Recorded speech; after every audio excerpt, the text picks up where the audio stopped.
Alright, welcome back, Big Strunks. Please like and subscribe if you enjoy the content. I'll keep making it regardless, but it helps to know that people are watching. Any case, so we got a quick snow last night, just clearing that off here before I get to the workout. Got above freezing today. I think at the time of the workout is probably, I don't know, 35, 36 degrees.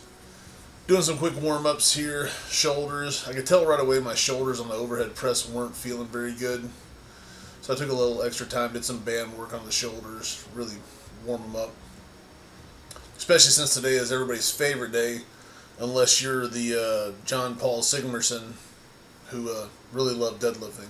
He's famously quoted as saying, "There's no reason to be alive if you can't deadlift." But today's pressing day. Most people love chest day, so here we go. Really light on the overhead presses, 25-pound dumbbells here.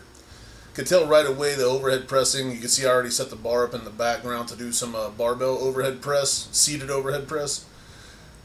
And the shoulders just weren't feeling it. Like I said, that's the new motto. Listen to the body. And even if with these little 25 pounders, shoulders are just feeling a little creaky today, a little sore. So I didn't want to push it on the overhead press. I was hoping it wasn't going to last through the bench press. We'll see how that goes. So, getting a few presses. Also, you'll see on today's video, I added a second camera, so at least on the bench press, you'll get two different angles. It's the same sets, just two different angles.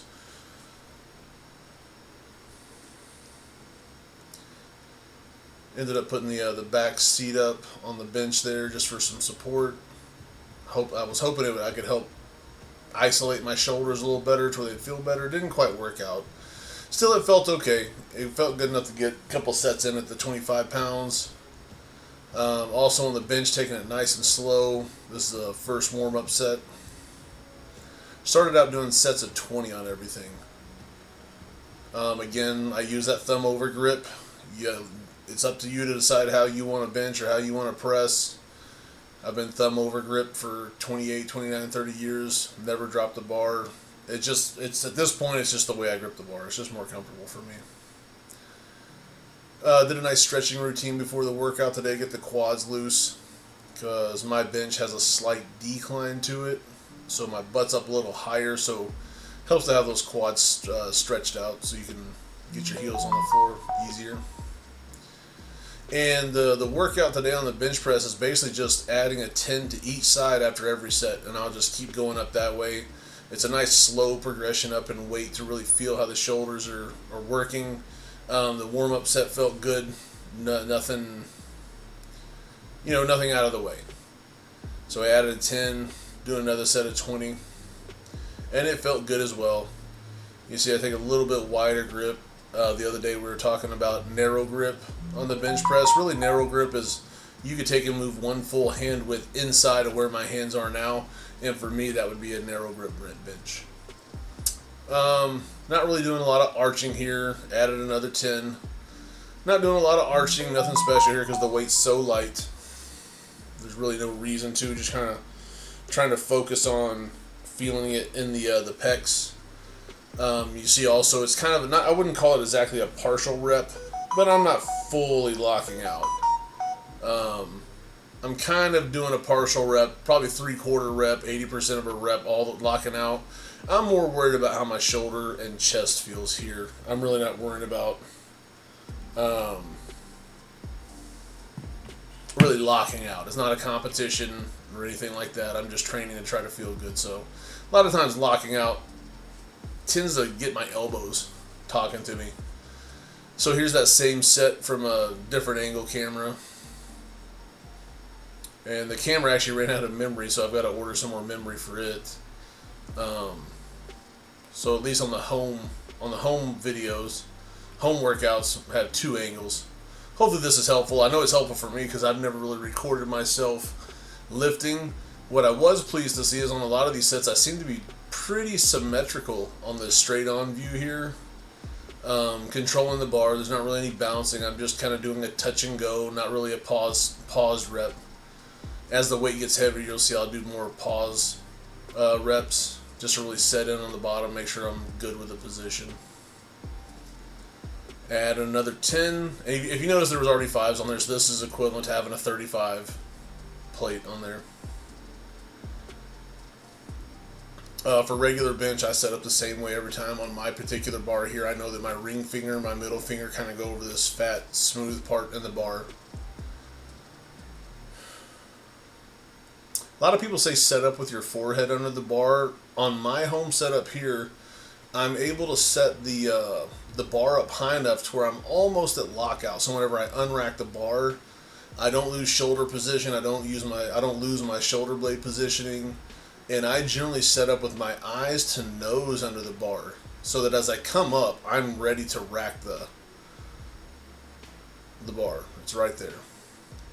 And again, this is the same setup. Like I said, I've had this setup for 7-8 years now, so I know it front to back. I mean, you do what you need to do to be safe.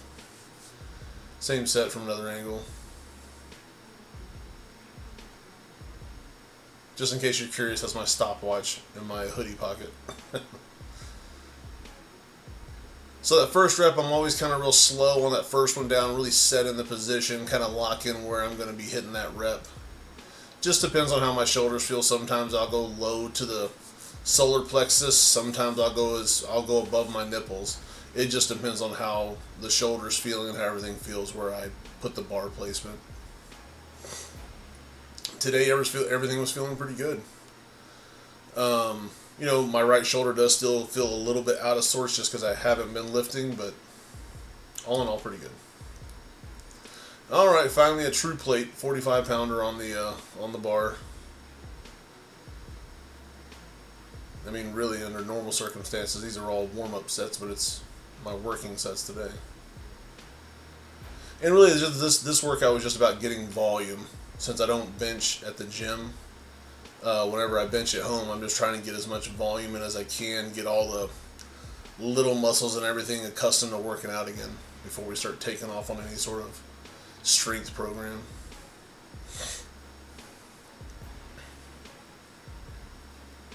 Starting to make funny faces so we know it counts.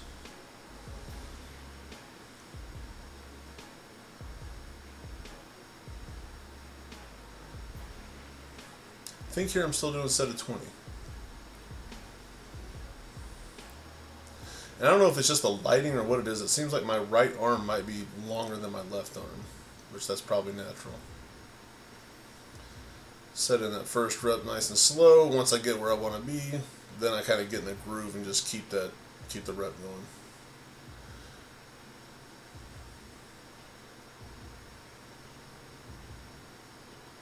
But I was surprised how good the workout felt today. It felt really nice. And the temperature was up a little bit. It was cool, but it wasn't sub-freezing. That squat workout, -4 degrees Celsius, that was cold for real.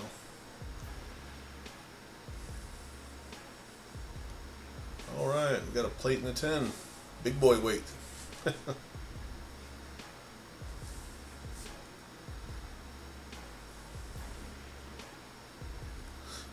Before I was injured, usually my first working set would be anywhere from 305 to 315. Or if I was doing some sort of pyramid, I would start pyramiding up from about 250 or 275, just to give you an idea of where I was and where I am now. But I think that if things keep going the way they're going here, and I play it smart, I should be able to get back there fairly quickly.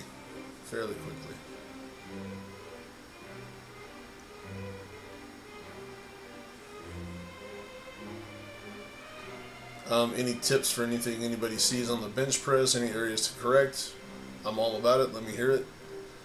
And like I said, this isn't not lifting heavy, so I'm not really arching in. I'm not really pulling my hips under myself.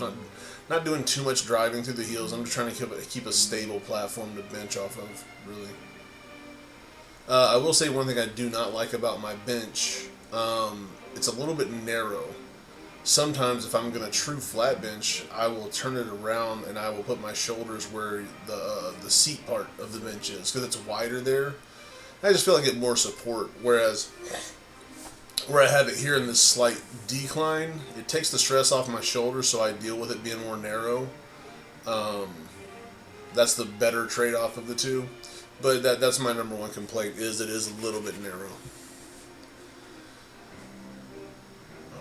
45 and 2 10s. I think I start shortening up the sets here. I think I do 12 here if I remember right.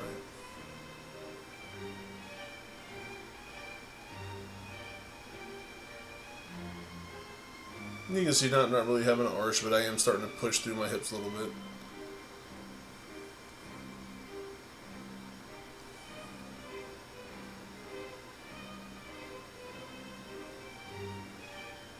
I've been in the attachment there in the background on the left. I need to break that out and do some Viking press.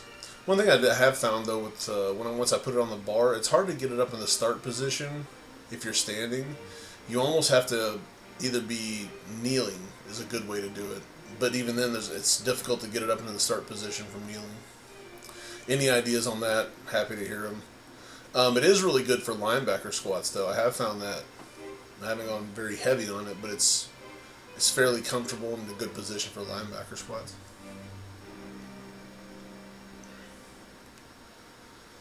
Good set, good set.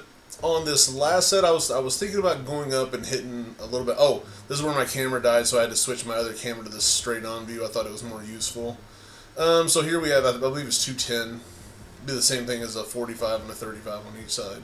205, 210, I don't remember. And this is as heavy as I've lifted in a year and a half, almost 2 years. So I really was setting up here kind of serious because I really didn't know how my shoulder was going to feel.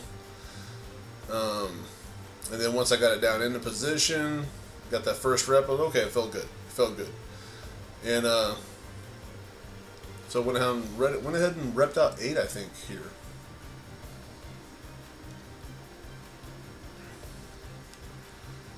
I was tempted to go ahead and throw on a second plate and do sets of 6, but discretion being the greater part of valor. This isn't even the strength phase of this comeback. We're still just tightening everything back up. 210 is as heavy as I've gone in the last 2 years, so good enough. Started to do this set inside, just a French press, or I don't know if you call it overhead press or tricep overheads, I don't know. I know it as a French press. It's not really, you notice there's shoulder movement in it as well. I think that's what makes it a press, but basically it's behind the neck, straight up over the head. You want to keep the elbows back as far as you can. It differs a little bit from a tricep extension in that the shoulder does have movement. I do it a little bit better standing up. So here, down to as low as you can go comfortably. I should probably keep my elbows tucked forward a little bit more, but again, trying to stay in a comfortable position. And you can see how I'm not fully isolating that tricep by keeping the shoulder sort of immobile and just working from the elbows. Again, that has to do with not wanting to get my elbows aching and kind of keep my eye on the shoulder. And it's just for me, it feels like it's a better movement. I just get more working out of it.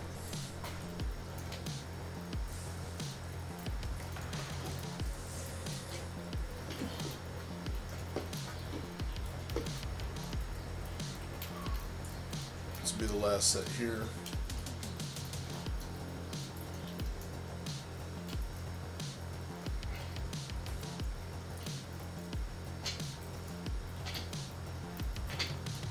Oh, I just realized I left the sound on this clip. No, if I'm going to voice over, I'll turn the sound off. There you go. There's a little sound.